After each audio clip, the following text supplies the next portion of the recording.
Buenas noches.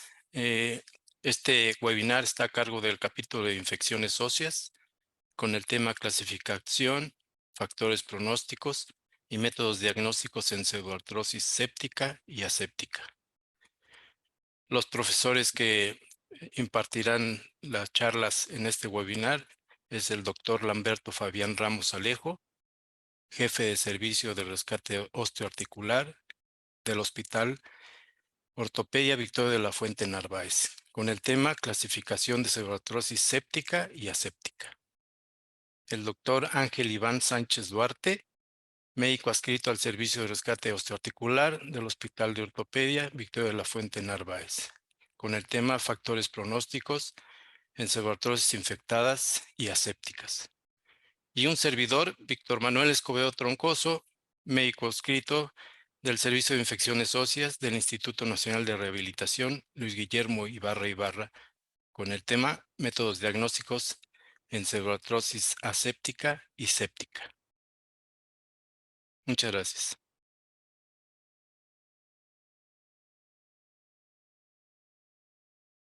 Hola, buenas noches. Gracias por la invitación a participar en este webinar. Yo soy el doctor Ramos Alejo, jefe del Servicio de Rescate Osteoarticular, que es un servicio de concentración donde vemos principalmente complicaciones óseas dentro del Hospital de Magdalena de las Salinas.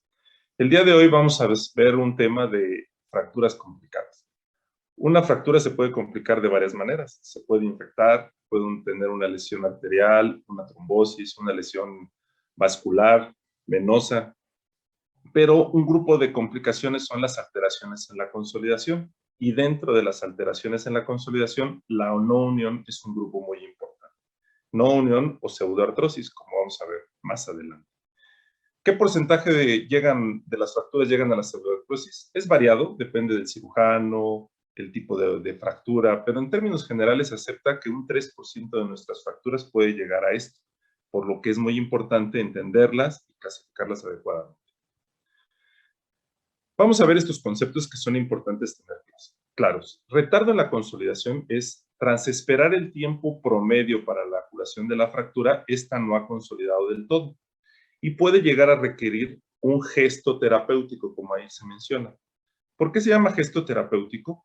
Porque puede requerir una cirugía pequeña, como es la dinamización del clavo para completar la fractura. Pero el proceso de consolidación sigue continuo, no se ha interrumpido. Una no unión, sin embargo, es la ausencia de la consolidación, en donde el proceso de la consolidación ha terminado. Si bien es cierto, algunos autores clásicos mencionan 6 meses o 9 meses, el tiempo no importa. Lo que importa es que hay un fracaso definitivo de la osteogénesis.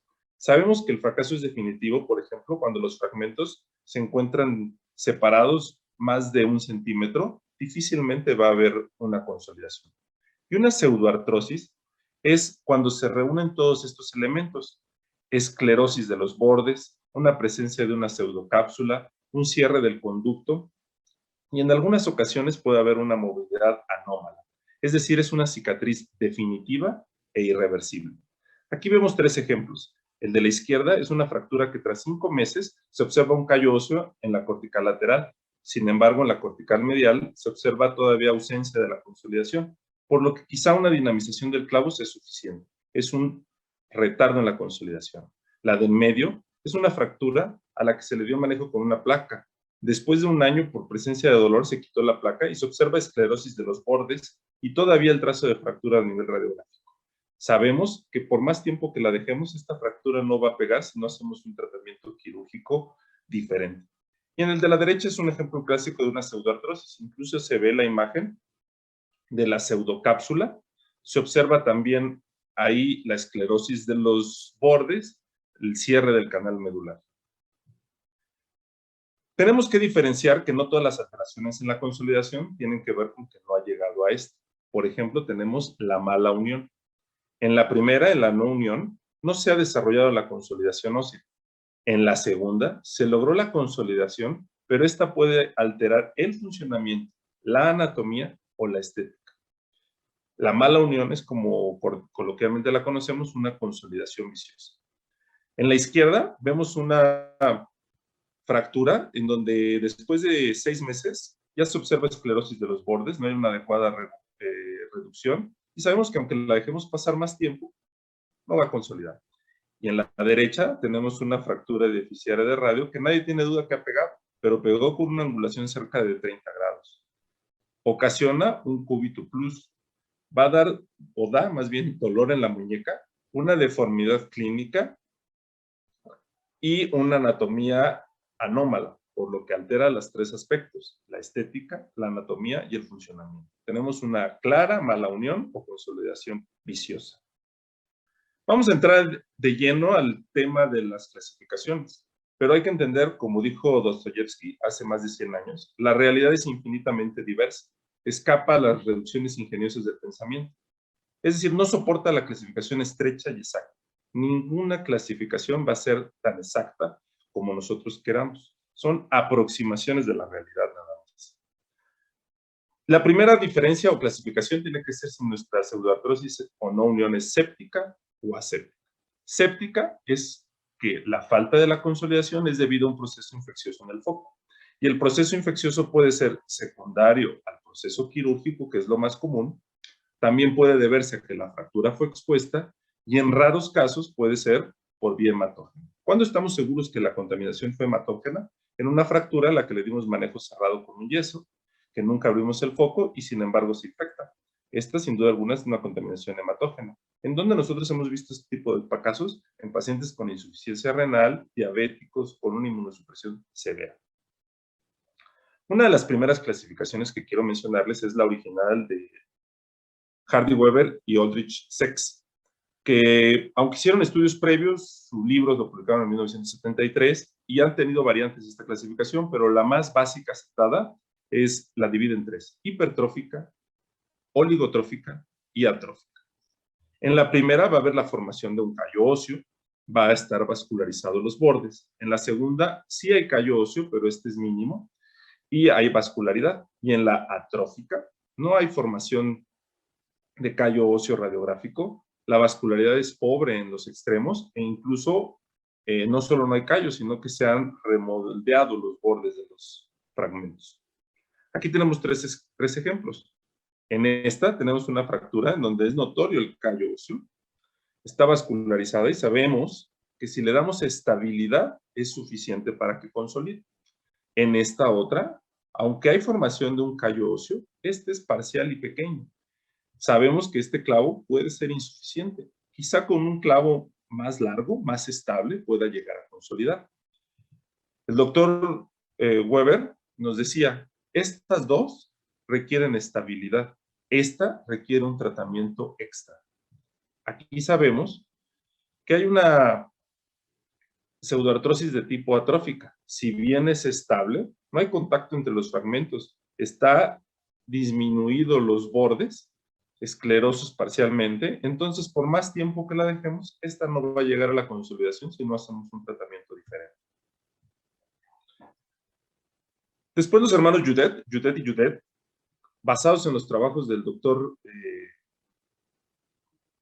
Weber, hicieron una modificación a esta clasificación anatómica en dos grandes grupos. La oligotrófica las pasaron de este lado y nos dice que hay dos tipos de pseudoartrosis, las hipertróficas y las atróficas. Y es una clasificación funcional que la hicieron revisando cerca de 700 casos de pseudoartrosis y en donde nos mencionan que las hipertróficas se consideran vasculares y las atróficas se consideran avasculares.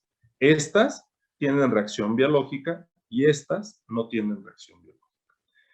Y las hipertróficas, de acuerdo al tamaño del callo óseo radiográfico que se observan, las dividen en pata de elefante, en casco de caballo o en oligotróficas.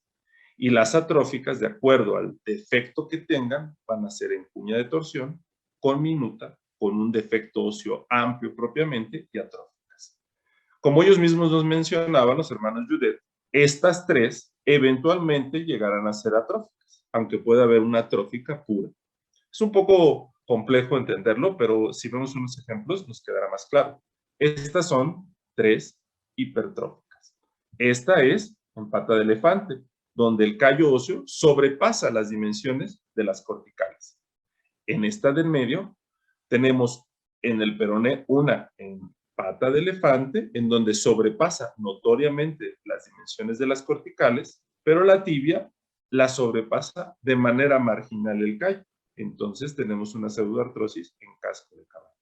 Y aquí tenemos formación de callo óseo que sobrepasa las dimensiones de las corticales en pata de elefante, y aquí tenemos una formación mínima de callo óseo que no sobrepasa las corticales, por lo que tenemos una oligotrófica. Entonces observamos que tenemos segmentos con una variedad de pseudoartrosis, en pata de elefante, en casco de caballo, en pata de elefante y oligotrófica. Pero todas estas solamente requieren estabilidad mecánica, de acuerdo a lo que nos mencionaba los hermanos Judet. Y aquí tenemos los otros ejemplos de pseudoartrosis.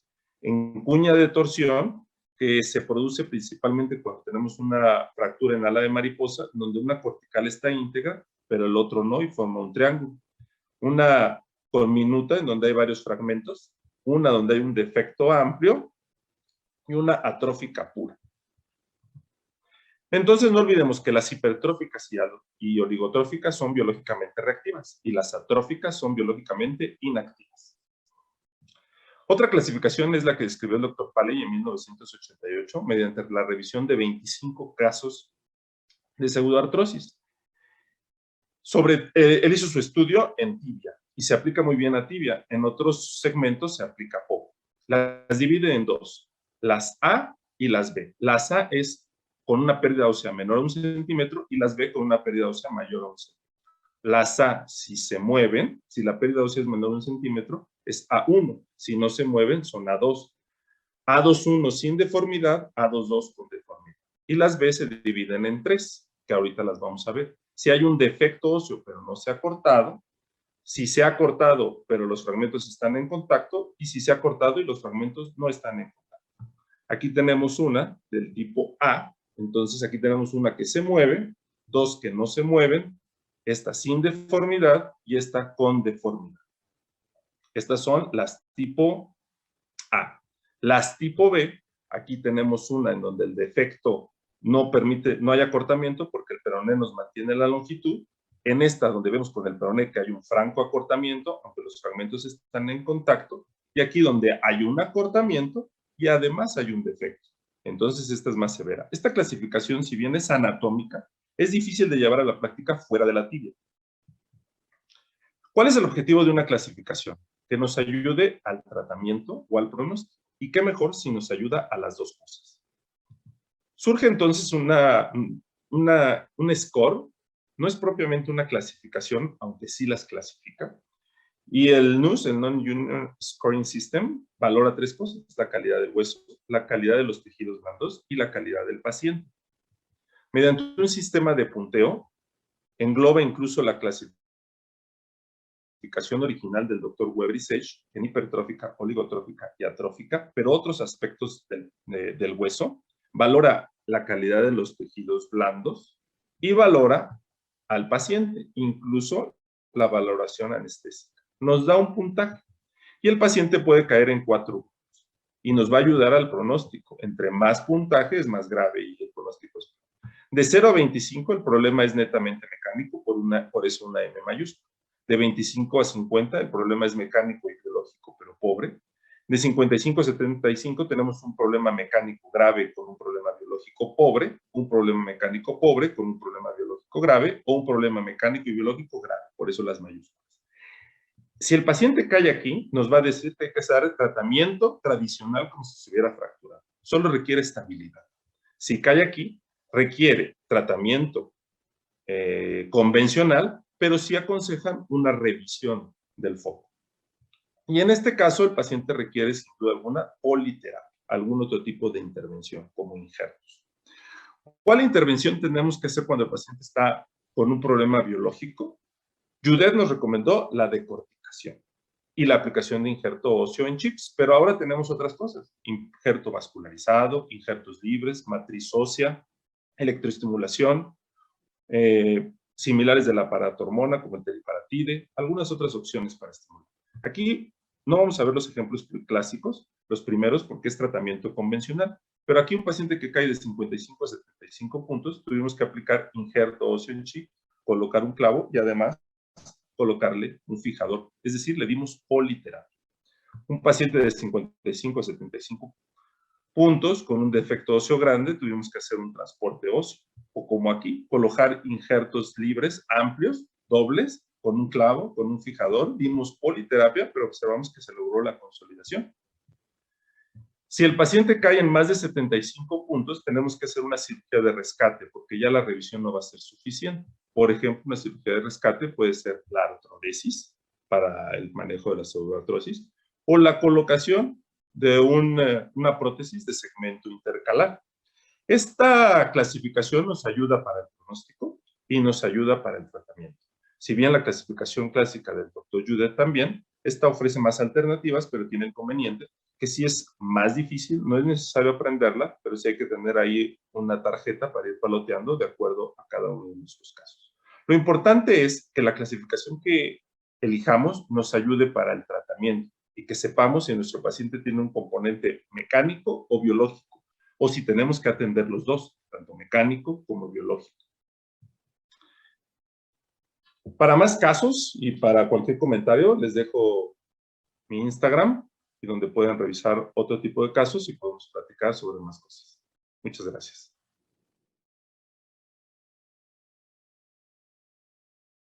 Buenas noches. Primero que nada, quiero agradecer al Colegio Mexicano de Ortopedia la invitación a este webinar sobre pseudoartrosis. Me presento, soy el doctor Ángel Iván Sánchez Duarte, soy médico ortopedista adscrito al Servicio de Rescate Osteoarticular del Hospital de Ortopedia Dr. Vittorio de la Fuente Narváez. Vamos a hablar un poco sobre factores pronósticos asociados a la pseudoartrosis. Y como introducción, quiero comenzar con dos puntos importantes. El primero es que se cree que la no unión va a estar presente en el 2% de todas las fracturas que puedan ingresar a una unidad hospitalaria. Y este porcentaje puede aumentar, sobre todo en fracturas diaficiarias que cumplen ciertas características hasta en un 20%. Y el segundo factor o el segundo punto que quiero comentar es el del concepto diamante para la curación del hueso. En este concepto se toman principalmente dos entornos que tienen la misma importancia. El entorno biológico, que está compuesto por mediadores osteoinductores, células osteogénicas y matriz osteoconductora, y un entorno mecánico que principalmente nos va a dar la estabilidad de la fractura. Y son esenciales que haya una vascularidad adecuada y se toman en cuenta las condiciones o factores que el huésped puede aportar. De tal forma que los factores de riesgo que vamos a comentar en los siguientes minutos se pueden localizar o poner en algún sitio específico dentro de este concepto diamante. De ahí su importancia. Vamos a platicar entonces sobre muchos factores de riesgo. Si ustedes investigan en internet sobre un factor de riesgo en específico, van a encontrar artículos que pueden asociarlo o no a pseudoartrosis. Entonces, esto nos habla de que diferentes tipos de estudio con diferentes variables y con diferente tipo de población nos va a dar unos resultados muy variados. Entonces, podemos encontrar que un mismo factor de riesgo puede estar relacionado o no a la pseudoartrosis. Entonces, me vi a la tarea de buscar artículos que relacionaran factores en específico con la unión, y esto fue lo que encontramos. En este artículo que está aquí abajo, dividen los factores de riesgo en dos grupos importantes: factores paciente dependientes y factores paciente independientes. Algunos de ellos pueden ser modificables. En esta diapositiva me voy a concentrar en los que son factores paciente independientes. El más principal va a ser el hueso que está afectado. No es lo mismo fracturarnos un escafoides, una tibia o un fémur. Cada hueso va a tener sus características anatómicas independientes y su asociación con pseudoartrosis. En este punto también influye muchísimo el cirujano que está tratando esa fractura, ya sea por el tratamiento que escogió, conservador contra quirúrgico, y si es quirúrgico, qué tipo de tratamiento. Si fue una reducción abierta, si fue por mínima invasiva, que por cierto la mínima invasiva en algunos artículos ha mencionado una asociación menor con pseudoartrosis o no unión. De igual forma, el resultado de la cirugía, si la fractura quedó con alguna brecha o no está en contacto, no hay contacto entre los fragmentos, o el tipo de estabilidad que se está dando. Entonces, hablando específicamente ya de algunos factores de riesgo, el que más se conoce o del que más se habla es el tabaquismo. Esta es una revisión sistemática y metaanálisis de un artículo publicado en el 2021, en el cual relaciona o asocian el tabaquismo con un riesgo mayor de producir fracturas, no unión o una infección postquirúrgica. Concluyeron que un paciente fumador en comparación con uno que no es fumador tiene un riesgo de fracturarse 1.4 veces más que un paciente no fumador. De igual forma, tiene un paciente fumador 2.1 veces más posibilidad de presentar una infección y 1.89 veces más riesgo de padecer pseudoartrosis. De tal forma que está definitivamente asociado. La diabetes mellitus es otro factor que se asocia a la no unión y en este artículo publicado en el 2018 se concluye que la diabetes va a alterar el metabolismo óseo y aparte va a alterar la cicatrización de los tejidos blandos. Esto va a traer un aumento en las tasas de incidencia de pseudoartrosis, de consolidación defectuosa, así como de infección. Se cree que el mecanismo es un efecto tóxico que produce la hiperglucemia sobre los osteoblastos, aunque es incierto aún. Y el riesgo es mayor en pacientes que están descontrolados. De aquí la importancia de controlar las cifras de glucosa en nuestros pacientes. Hablando sobre la obesidad, en este artículo del 2015, la obesidad se asocia definitivamente con tasas mayores de complicación postquirúrgica, principalmente de infección, de pseudoartrosis y la necesidad de retirar o cambiar el implante. Lo asociaron con un índice de masa corporal mayor a 30 y sobre todo en húmero, tibia y fémur. Algunos estudios no lo pudieron asociar con fracturas en radio distal o en tobillo. Y se cree que la obesidad va a disminuir la diferenciación de osteoblastos y la formación de hueso y que aumenta la actividad de osteoclastos y la reabsorción del mismo. Y además se ha visto que tiene una alteración en la absorción del calcio intestinal. Ok. Hablando además del alcoholismo, en este artículo en especial publicado en el 2016, ellos intentaron asociar la obesidad con la no unión. Sin embargo, lo que pudieron concluir es que no encontraron una asociación directa de obesidad con no unión, esto por la población estudiada. Sin embargo, pudieron hacer una relación importante del alcoholismo o pacientes que presentaron o tenían problemas de alcohol con la pseudoartrosis. Hablando específicamente de medicamentos, en este estudio publicado en el 2020, concluyeron que los inhibidores selectivos de la COX-2, pero no así los AINES no selectivos, estuvieron relacionados con un mayor riesgo de pseudoartrosis. También se concluyó que los opioides tenían una relación o asociación con la no unión, pero los pacientes que tuvieron que tomar opioides tuvieron unas fracturas mucho más graves que los pacientes que no lo tuvieron que tomar. Entonces, eso puede ser un sesgo. Existen diferentes artículos, lo más estudiado son los AINES. Este es otro artículo publicado en el 2021 en el que asociaron la pseudoartrosis con los AINES. Y de estos, el medicamento que más relación tuvo fue la indometacina. Esto ya se había estudiado hace 40, 50 años, sobre todo con fracturas de pelvis, encontrando también dicha asociación.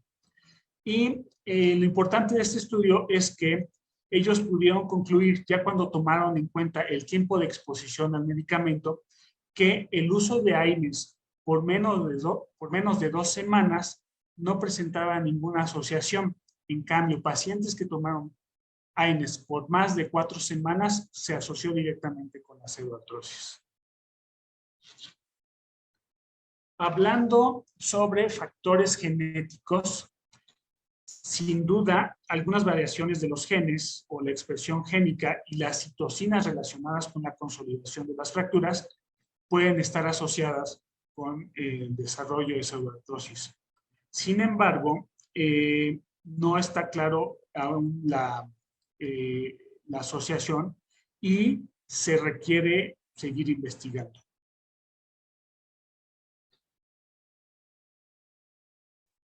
En este otro artículo del 2021 se hizo una revisión de la literatura y se encontraron diferentes factores relacionados por hueso en específico. Inicialmente en este artículo dividieron los factores los factores de riesgo en 2 grupos importantes, factores locales, entre ellos el más importante era la energía que causaba la fractura y por lo tanto la lesión que estaba relacionada a la misma fractura. De estos, las fracturas abiertas, sobre todo aquellas que eran clasificadas según Bustillo y Anderson tipo 3B, fueron las que más se asociaron a pseudoartrosis. Pacientes que tuvieron pérdida ósea también se asoció de manera importante con pseudoartrosis, pero afortunadamente se cree que el 0.4% de las fracturas que ingresan a un hospital pueden presentar este factor. Definitivamente la conminución y el desplazamiento de las fracturas está relacionado con un mayor riesgo de pseudoartrosis. Esto se ha estudiado más, sobre todo en clavícula y en tibia. Pacientes que tienen fracturas múltiples o están policontundidos se asocian también con uno, y se cree que esto se debe a una respuesta inflamatoria persistente. Y por último, la infección se ha relacionado en un 5% con pseudoartrosis y como tal la infección no va a producir la pseudoartrosis per se. Se ha estudiado y se ha relacionado más con la necrosis que puede estar causando la misma infección sobre los bordes del hueso o el crear secuestros. El siguiente grupo eran los factores generales. De estos prácticamente ya los comentamos. Quiero mencionar la edad. Algunos artículos relacionan la edad con la pseudoartrosis. Sin embargo, la evidencia es pobre. Esto lo podemos o se puede estudiar porque se han encontrado en estudios epidemiológicos un pico de pseudoartrosis en pacientes de 35 y 44 años. Y posteriormente la incidencia va disminuyendo. Esto se refleja, hablando epidemiológicamente, cuando en fracturas de ciertos grupos de edad. Por ejemplo, los pacientes de edad avanzada tienen una alta incidencia de fracturas de baja energía. En cambio, los pacientes jóvenes tienen una mayor incidencia de fracturas relacionadas con alta energía. Okay. Hablando específicamente de evidencia actual y algunos huesos largos, la clavícula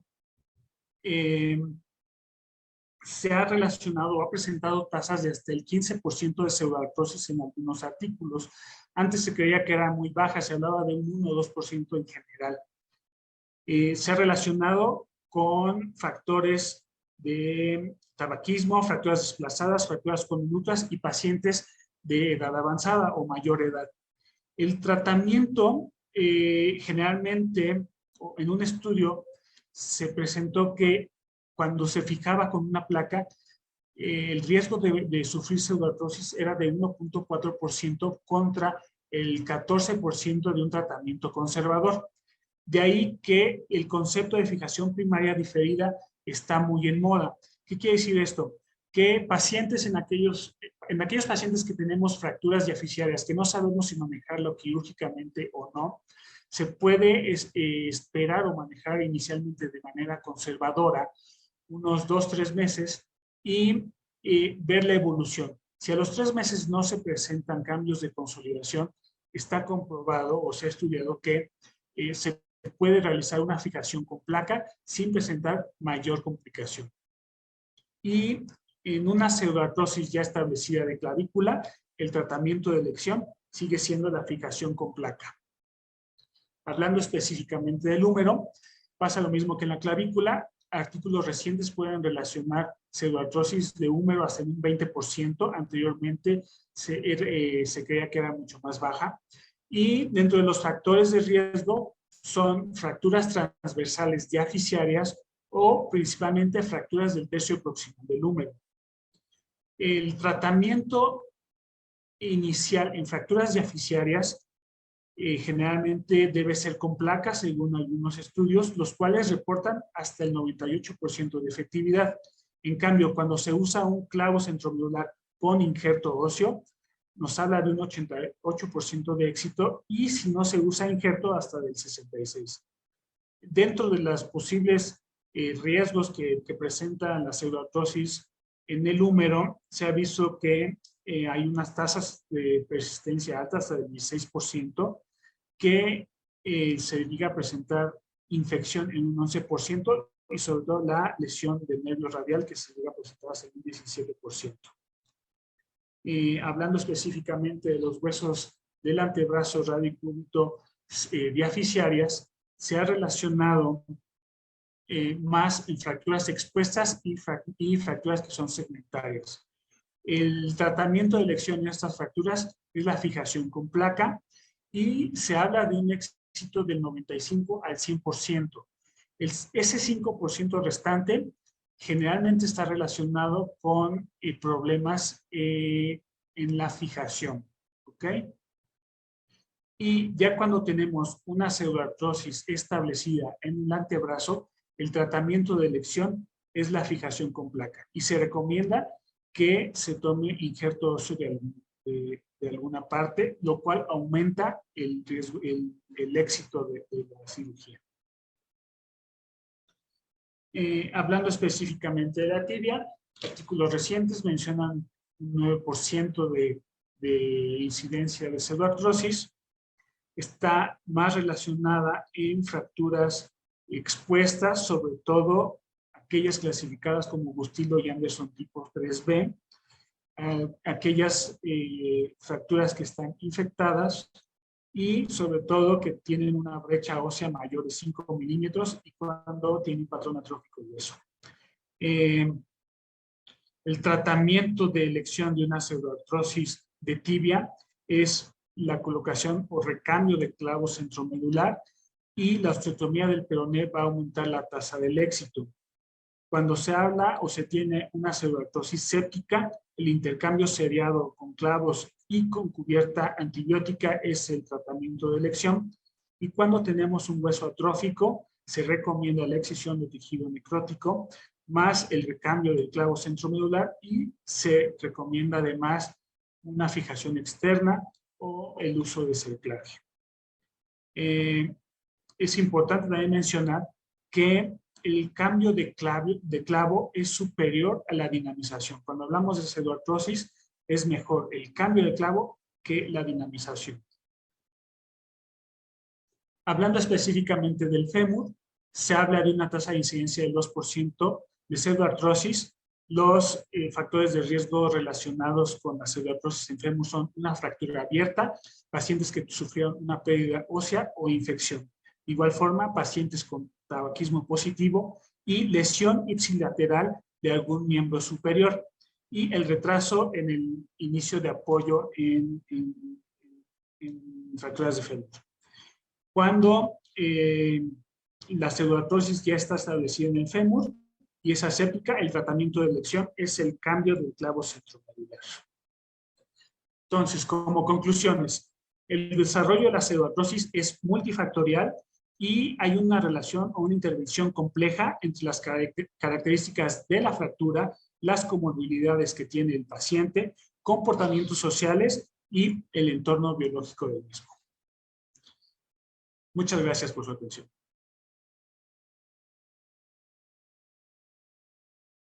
El tema que voy a impartir es métodos diagnósticos en pseudoartrosis séptica y aséptica.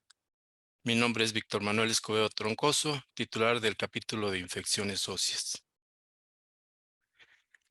La selección de un estudio apropiado se rige por las preguntas clínicas planteadas.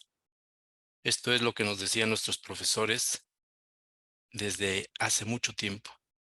Una buena historia clínica, una buena exploración física orientarán al estudio solicitado y al tratamiento indicado. En métodos diagnósticos en el diagnóstico de pseudoartrosis aséptica es básicamente clínico. Más del 90% se hace por la clínica, más del 95% por radiografías simples en 3 proyecciones y menos del 5% requerirá estudios especiales. Como pueden ver, en este caso es más que evidente la lesión de la pseudoartrosis de este paciente. En el extremo derecho, para mí, para ustedes el izquierdo, podrán ver una extremidad pélvica con una deformidad. Y en el centro, una radiografía donde nos está indicando o estamos haciendo prácticamente el diagnóstico de una pseudoartrosis o no unión. ¿Qué signos radiográficos debemos de buscar o debemos de hallar en una pseudoartrosis clásica? Reitero, pseudoartrosis clásica. La ausencia de formación de callo óseo, la obliteración del canal medular, la esclerosis de ambos extremos de la pseudoartrosis, una falsa articulación y una interrupción de las trabéculas. Como podemos observarlo en estas imágenes, ausencia completa de callo, ausencia parcial de callo, obliteración del canal medular, esclerosis de los extremos, una falsa articulación que muchas veces en una simple radiografía se puede observar la pseudocápsula y la obliteración o la interrupción, mejor dicho, de las trabéculas. ¿Cuáles signos radiológicos podemos encontrar en una no unión aséptica? De igual forma, pobre o ausencia de formación de callo óseo, aflojamiento de material de osteosíntesis, fatiga del material de osteosíntesis y zonas líticas alrededor del material aflojado. Como pueden observar, ausencia de consolidación o persistencia de las líneas de fractura, aflojamiento del material de osteosíntesis, aunque los clavos no estén dentro del canal medular, aflojamiento de los materiales de osteosíntesis, parcial desanclaje con aflojamiento del material de osteosíntesis, desanclaje del material de osteosíntesis, desanclaje del material de osteosíntesis, y en esta otra imagen podemos observar el aflojamiento de los tornillos de bloqueo que pueden dar una lisis muy severa hasta destrucción del extremo distal o proximal del hueso afectado. ¿Cuándo solicitar un estudio especial ante la sospecha de pseudoartrosis aséptica? Como lo marca la FDA y la AO Trauma en los conceptos y casos de tratamiento de no unión. Después de 6 meses de tratamiento inicial, en pacientes con dolor persistente, aumento de volumen de tejidos blandos, 3 series radiográficas con un espacio de 1 mes cada uno, donde no encontramos cambios positivos hacia la consolidación, radiografías que no descartan o confirman la pseudoartrosis o consolidación, y en algunas ocasiones lesiones asociadas. Aquí podemos observar una imagen de una diáfisis de fémur donde probablemente esté consolidado. Sin embargo, en el extremo proximal se observaba una lesión que probablemente tenía algo, y en esta tomografía nos confirma que hay una lesión de la cabeza femoral y que sí existe una no unión. Este otro caso, donde observamos en esta proyección anteroposterior que aparentemente se encontraba consolidado, sin embargo el paciente persistía con dolor y edema del extremo distal. La tomografía nos confirma que hay una falta o ausencia de consolidación en estas dos proyecciones. Y que lo que les mencionaba hace un momento, los clavos cortos, tornillos de bloqueo aflojados o tornillos que sujetan una placa aflojados pueden provocar, como pueden ver, una gran lesión, incluso una lesión pseudotumoral. Esta era la radiografía inicial, perdón. Esta era la radiografía inicial que evolucionó con esta imagen de lítica hasta llegar a esta lesión tan importante. Esto tiene que tener el protocolo de una lesión tumoral y descartar dicha lesión para darle seguimiento y tratamiento posteriormente a la no unión o a la pseudoartrosis. Métodos diagnósticos en pseudoartrosis séptica. El 95% o más de los pacientes se hace un diagnóstico clínico de una pseudoartrosis séptica. ¿Por qué? Porque existen fístulas, exposición de material de osteosíntesis, exudado seroso, purulento o hemático, o todos al mismo tiempo, y por supuesto una pérdida cutánea. Como pueden observar, exposición de material, la simple punta de un tornillo de bloqueo, todo el condicionamiento que está provocando. Exposiciones de material de osteosíntesis, exposición de hueso y pérdidas cutáneas.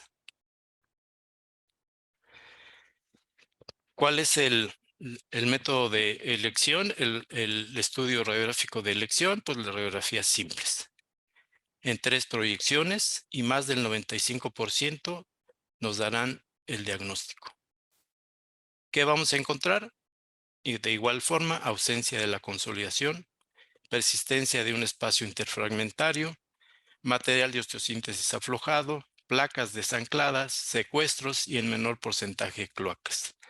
Como pueden observar en esta imagen, material de osteosíntesis aflojados, secuestros, un poquito prominente la parte proximal del clavo, tornillo de bloqueo aflojado, secuestro, secuestro y más secuestros.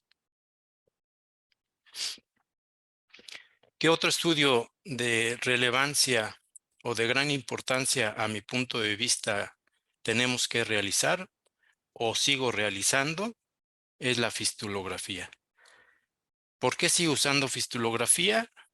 Porque el trayecto se encuentra bien definido y sus paredes son herméticas. Por lo tanto, no contaminará tejidos sanos. Porque detrás de una pequeña fístula habrá una gran infección. Y porque siempre nos mostrará la anatomía de las infecciones óseas. Y por lo tanto, el abordaje quirúrgico de las mismas. Si recuerdan la imagen anterior, donde teníamos los tornillos aflojados, aquí está la fistulografía en la primera imagen de la izquierda y como el trayecto que está contaminado seguirá contaminado con el material de medio de contraste, pero no invadirá o no afectará, perdón, a otro tejido sano.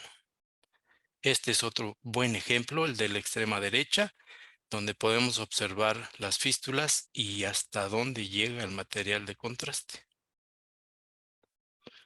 Hasta aquí todo está en excelentes condiciones. Pero ¿qué hacer cuando la pseudoartrosis es aséptica y persiste la sospecha de infección? ¿Qué hacer? El gran problema de esto, tanto en infecciones periprotésicas como en pseudoartrosis asépticas, donde persiste la sospecha de infección, entonces tenemos la gammagrafía. Y aquí en estos estudios que voy a presentarles, nos indican algunas controversias. Por ejemplo, este estudio que es del 2020 dice que hay 3 indicaciones para solicitar imágenes para diagnóstico de infección relacionadas a fracturas o infecciones óseas. Obtener mayor certeza diagnóstica para una infección ósea, visualizar los detalles anatómicos, extensión de la infección y planeación quirúrgica, que eso lo hacemos con las radiografías y la fistulografía, y establecer el grado de curación de fracturas y estabilidad del implante. Finalmente, este estudio dice que la gammagrafía no son de gran utilidad para hacer diagnóstico de infección ósea periférica.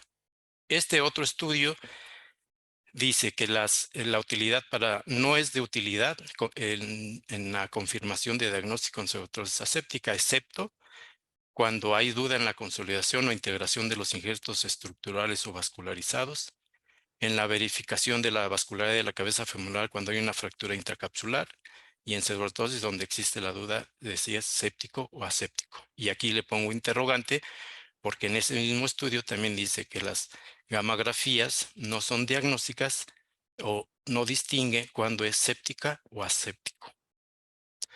Este es un gran estudio que a mí particularmente me gusta.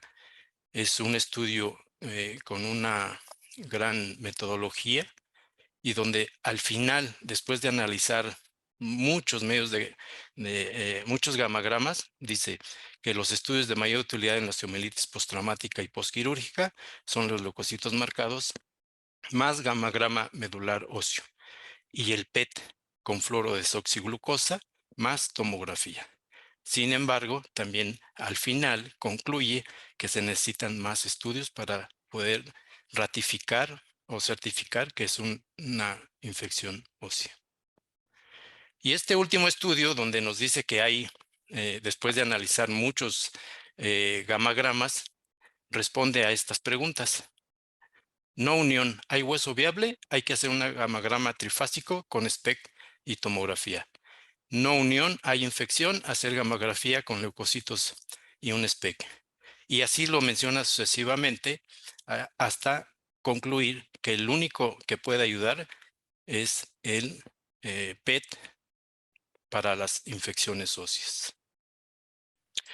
Criterios para definir infección ósea. Aquí se ha hecho un gran estudio o un intento para formar criterios para determinar cuándo es una infección ósea relacionada a fracturas o infección ósea de forma generalizada, postraumática o postquirúrgica.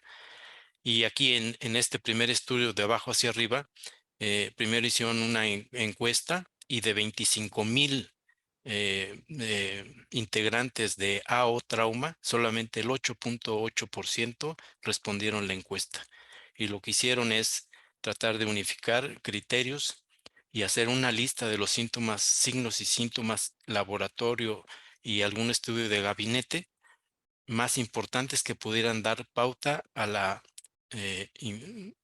los criterios de infección relacionada a fracturas.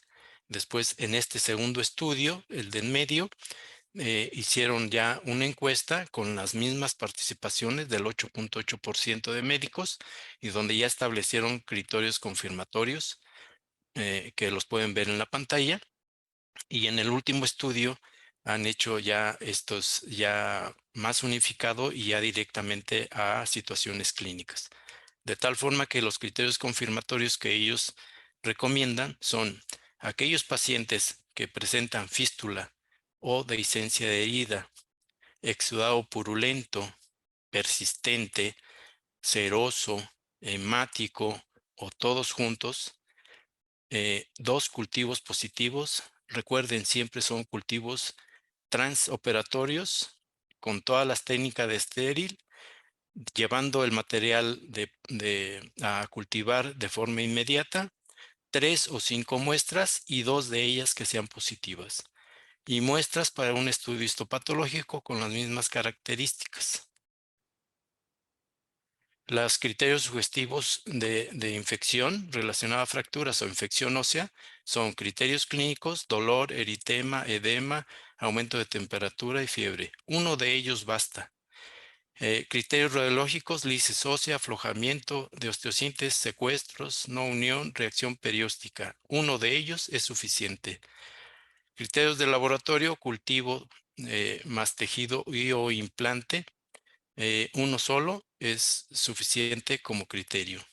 Marcadores inflamatorios universales, leucocitos, velocidad de segmentación globular, proteína C reactiva. En ausencia de otro foco de infección, uno de ellos es suficiente y los 3 aumentan la potencialidad de criterios sugestivos.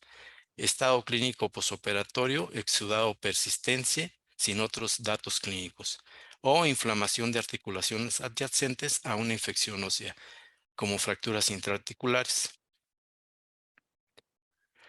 El otro gran intento que se ha hecho es hacer un diagnóstico por histopatología para poder confirmar una infección relacionada a fracturas o una infección ósea, que es la presencia de neutrófilos.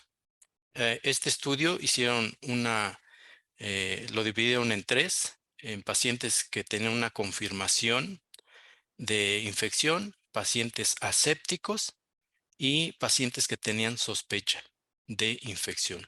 Y aquí encontraron en la conclusión final que la presencia de más de 5 neutrófilos por campo solo ocurre en infecciones que está presente o está confirmada la infección. Eso es lo que encontraron ellos, que en más de 5 neutrófilos en ese tipo de pacientes la infección se confirmó, mientras que la ausencia total de neutrófilos en pacientes asépticas confirmaban que era una lesión aséptica, de tal forma que para concluir es pacientes con sospecha de infección. Ya tenemos criterios de confirmación, criterios sugestivos y criterios por histopatología que nos van a dar una orientación más certera acerca de infección o no infección en una pseudoartrosis. Muchas gracias.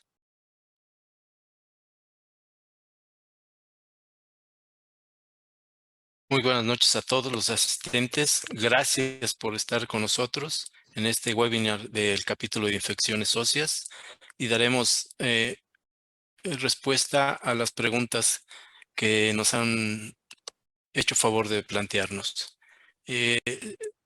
Si gustas, Ángel, con la primera pregunta.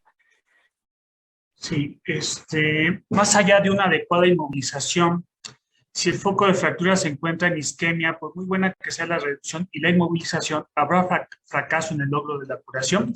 Es una pregunta del doctor Ezequiel Reséndiz. No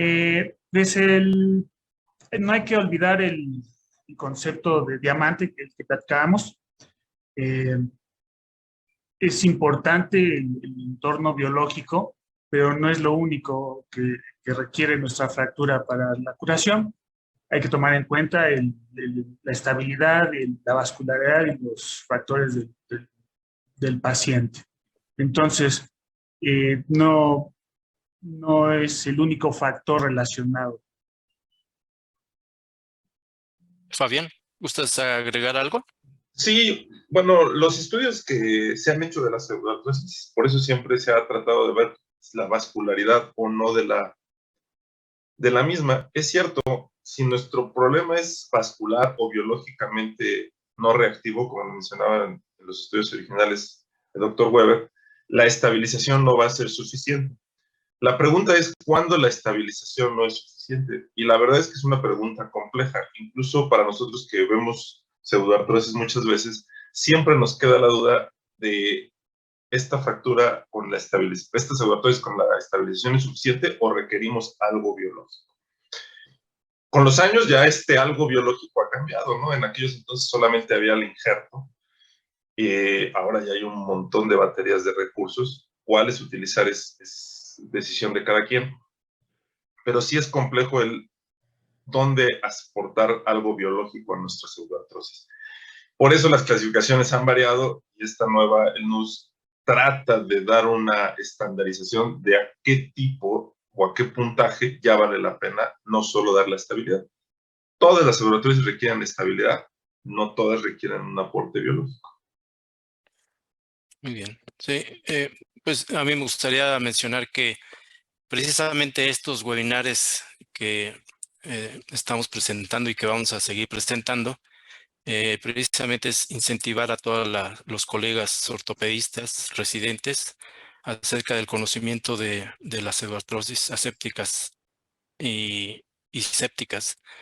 Por esa pregunta, como ya lo dijo Fabián, es muy, muy, muy importante. Aquí hay que ver todo el componente biopsicosocialmente, ver a un paciente, no ver a un hueso afectado. Y esa pregunta, si bien la entiendo, partiría inicialmente si tiene algún antecedente, como lo mencionó, o factores de riesgo, como nos dio a conocer Ángel, y en qué clasificación la podemos incluir. Y después hacernos la pregunta, ¿qué le hace falta a ese paciente? ¿Una estabilidad biológica, una estabilidad mecánica o ambas? ¿Y qué tipo de estabilidad? Específicamente cuando encontramos un hueso escleroso, la literatura y nuestros profesores nos enseñaron, ese hueso escleroso es inviable, hay que resecarlo, lo que sea. Si es 1 milímetro, así es 5 centímetros, no hay que tener miedo, hay que resecarlo porque eso nos va a traer problemas en la consolidación y posiblemente en la infección. Si gustas la segunda pregunta, Fabián. Sí. ¿Cuál clasificación usan? La verdad es que en términos generales nosotros utilizamos la clasificación del Dr. Weber.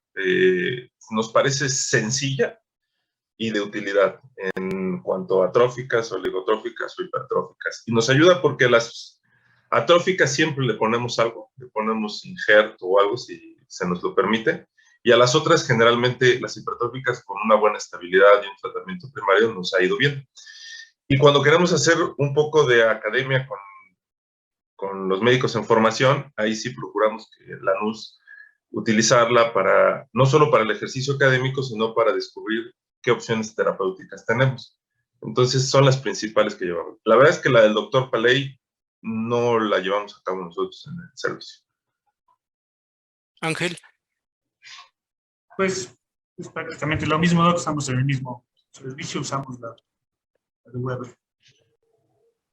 Bien, nosotros ahí en el Instituto Nacional de Rehabilitación utilizamos la clasificación del maestro Colchero y es el método que utilizamos en el servicio desde hace más de 20 años. Usamos su clasificación y nos apoyamos en la de Cierne y Meider para un aspecto funcional. Son las dos clasificaciones que utilizamos. No utilizamos la de Calorie o la NUSS porque no se adecua a nuestros pacientes. Si nosotros colocáramos a los pacientes en esa escala, probablemente la única cirugía que pudiéramos hacer sería amputaciones. Desde mi punto de vista, me parece un poquito estricta para nuestro medio en que nos desarrollamos. Y hay otra pregunta.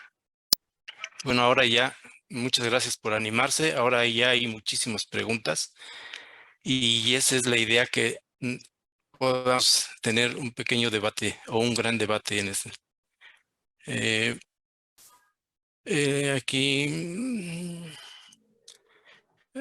perdón, estoy buscando las que ya nos habían planteado. La clasificación más allá. ¿Cuál es la opinión del uso de células madre en combinación con beta fosfato triscálcico para regeneración ósea? No sé si Fabián o Ángel. No, realmente no lo utilizamos. Si bien es un inductivo, no, hay varios estudios con células madre. No han mostrado ser superiores al uso de injerto autólogo. Entonces, creo yo que no está hasta ahorita justificado su uso de manera generalizada. Sí está en estudio. Este biomaterial se utiliza mucho en la práctica odontológica y se ha intentado incluso para fracturas, para la integración de los implantes de manera primaria, pero para un paciente con una pseudoartrosis, yo de manera inicial no lo recomendaría, y menos en una séptica. En una séptica puede ser como un inductivo, pero no ha mostrado ser superior que el injerto. Ángel, ¿quieres hacer algún otro comentario, Ángel? Yo no tengo experiencia con ese material.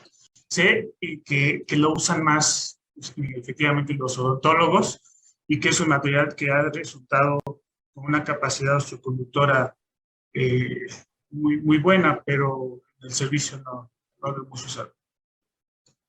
En el instituto tampoco utilizamos eso. Usamos lo que todo mundo sabe.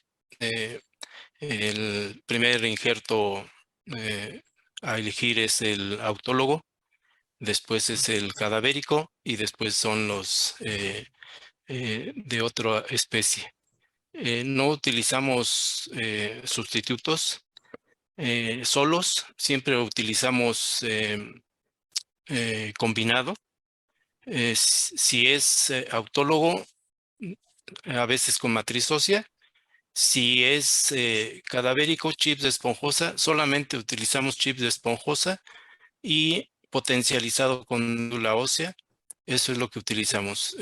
Hace algunos años usamos injerto de bovino. No nos dio buen resultado y regresamos a cadavérico nada más.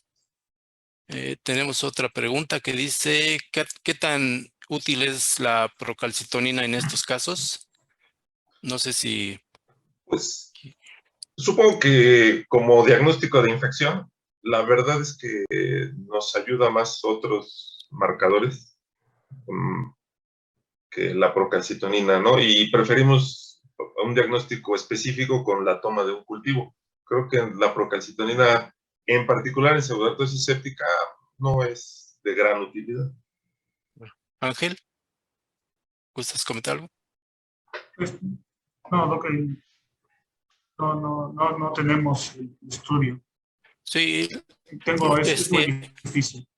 Sí, la procalcitonina tuvo un boom hace, yo creo que probablemente 10 años, y todo el mundo pedía procalcitonina. Y empezaron a salir artículos. La mayoría de los artículos que hacían la conclusión era que era de mayor utilidad en artritis sépticas y no para eliminar infección aséptica o certificar que es séptica. De repente ya se acabó el boom de la procalcitonina y volvimos otra vez a los marcadores universales. ¿Gustas leer otra pregunta, Fabián o Ángel?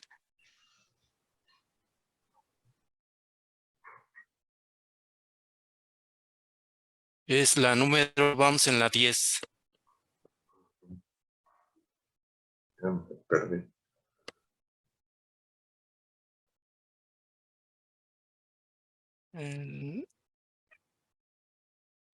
Dice la 9, ¿algún medicamento que mejore la consolidación?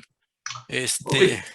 Sí. Bueno, es que yo creo que el único que ha sido medianamente demostrado su uso sería la teriparatide. con los riesgos que ello implica, sí ha mostrado ser exitosa. Hay que sopesar el riesgo que tiene su uso. Ya está aprobada por la FDA para este uso y nada más.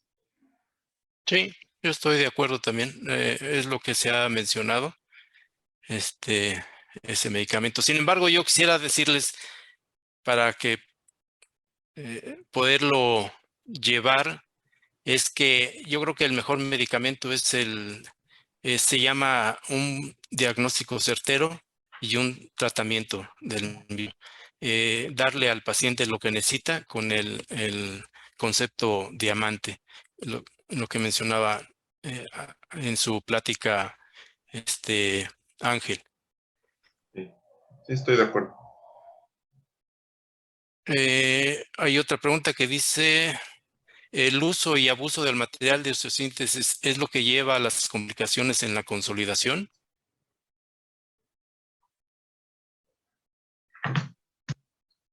Bueno, el abuso me supongo que se refieren al exceso de materiales, ¿no? Darle mucha estabilidad a una fractura. Pues generalmente, para llegar a un retardo en la consolidación o a una unión, generalmente es por una estabilización insuficiente. El exceso de material pues, nos puede dar otro tipo de complicaciones. Lo más común que vemos nosotros es pues, materiales insuficientes, clavos cortos, bloqueos cortos. Eso es lo más común que nos llega. Pero sí definitivamente está relacionado también con la unión, el uso excesivo de material. Sí, recordemos que lo que necesita una fractura o una osteoartrosis es estabilidad mecánica y que permita micromovimientos. Luego, entonces, cuando hacemos una fijación sumamente rígida, entonces cancelamos los micromovimientos y entonces también puede haber una no unión o una osteoartrosis en ese sentido. Es correcto. ¿Podrían hablar más de recambios selectivos de los clavos centromedulares? Vamos a tener más pláticas. Ojalá y que se corra la voz en todo el país o en todo el mundo, si fuese posible, de que vamos a tener webinares acerca de infecciones óseas y vamos a tratar esos conceptos de estabilidad mecánica, estabilidad biológica, cómo lo planeamos cada paciente. Entonces, ahorita yo creo que sería un poquito, vamos a tratar a plantear las preguntas que nos están haciendo. De lo que he visto en mis pacientes, el único factor que me dio problemas fue el tabaquismo en pacientes jóvenes.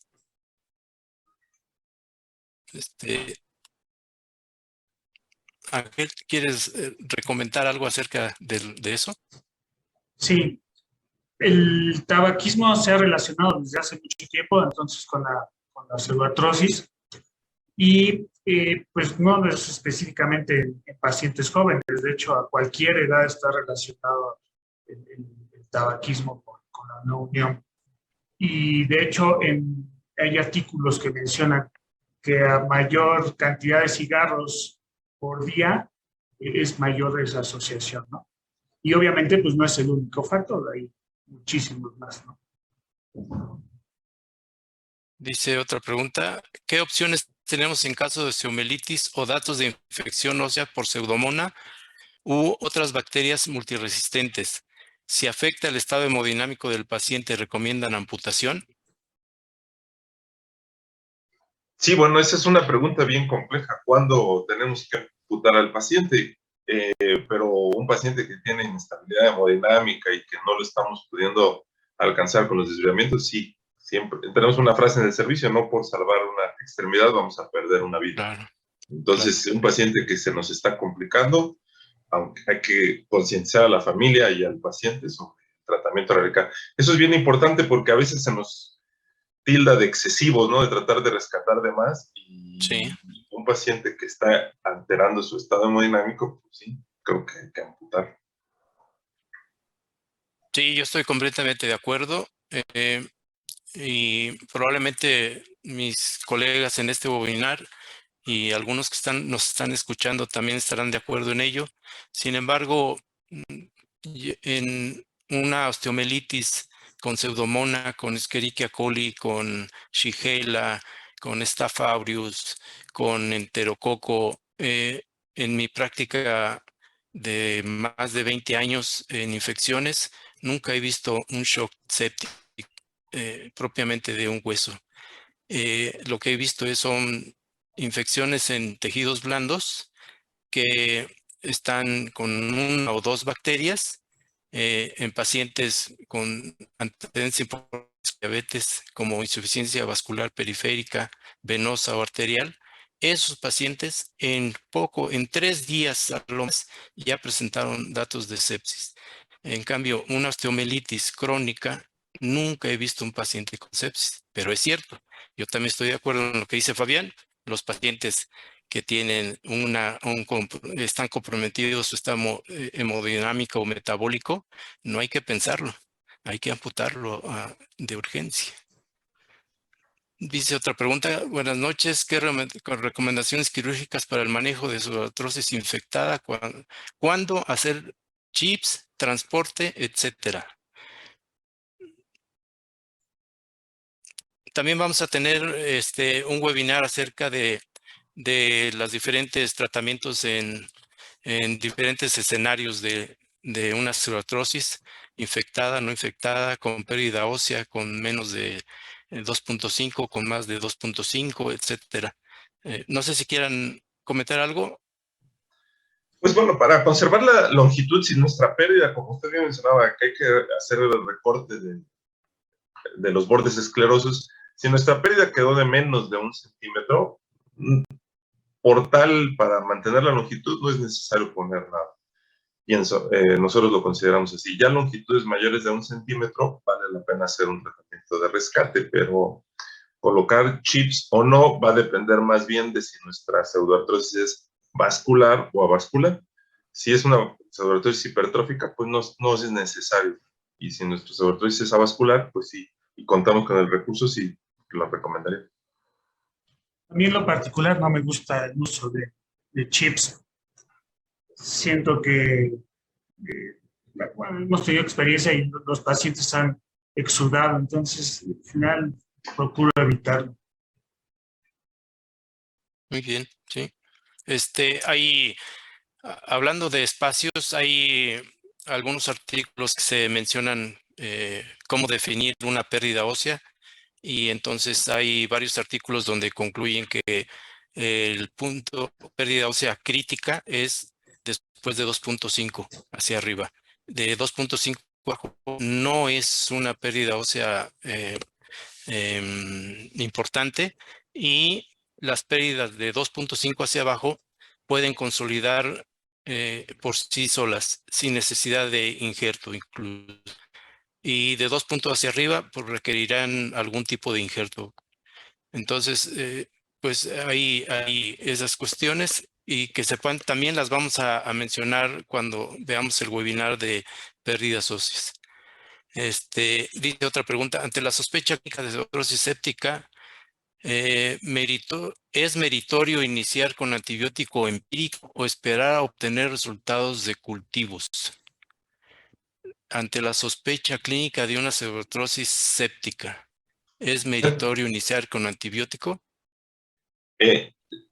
Nosotros lo que recomendamos es, en el evento quirúrgico, sí hay que iniciar con un antibiótico empírico. Antes de la cirugía de revisión no lo recomendamos. De hecho, nos ayuda en la toma del cultivo en la cirugía, y luego sí iniciamos un antibiótico de probabilidad, y cuando tenemos el resultado, si es necesario, se ajusta. Pero recomendamos la toma del cultivo en la cirugía y el inicio del antibiótico de probabilidad ese. Ángel. Estoy de acuerdo con el doctor Ramos, pero también depende de las condiciones en las que llega el paciente. Si el paciente también llega con un exudado importante, con fiebre, no sé, X, pues definitivamente en ese momento se inicia el antibiótico y no esperamos a que entre a quirófano y el resultado del cultivo, ¿no? Sí, totalmente de acuerdo. Yo creo que aquí la pregunta podría ser planteada, si es aséptica, pues ya no hay vuelta de hoja. Es un paciente que es séptico y debemos tratarlo como tal, de acuerdo al criterio que se va, que se tenga en cada en el lugar donde labora cada uno de nosotros. Pero si es séptica, ya no hay ningún problema, pues ese ya el diagnóstico está hecho y se sigue el protocolo. Se suspenden los antibióticos una semana antes, se toman los cultivos, ya saben, los cultivos deben ser profundos, deben ser con técnica estéril. Parece una redundancia, pero los materiales que debemos de utilizar para tomar los cultivos deben de ser intactos a otras áreas o personas. Tomar los cultivos y mandarlos inmediatamente. Y una serie de especificaciones que también vamos a tomar en cuenta, las vamos a mencionar cuando veamos pseudoartrosis séptica. Creo que se nos acabó el tiempo. Pues no sé si quieran hacer un comentario final, Fabián, Ángel. No, pues muchas gracias por la invitación y este tema que a veces es difícil porque pues a nadie nos gusta ver nuestras complicaciones, pero Exacto. ni modo, a todos nos pasan y no Así es es. malo que nos pasen, ¿eh? Ya vimos con el doctor Sánchez que nos dijo que los factores de riesgo pues, son inherentes a veces al paciente y es mejor Claro, conocerlos que cerrar los ojos a ellos. claro. Ángel. Exacto. Exacto, eso de el chiste de esta plática, sobre todo de los factores asociados, es para aplicarlo a nuestros pacientes y hay factores que se pueden modificar, entonces ese era el chiste, ¿no? De la plática. Claro. Sí, totalmente de acuerdo.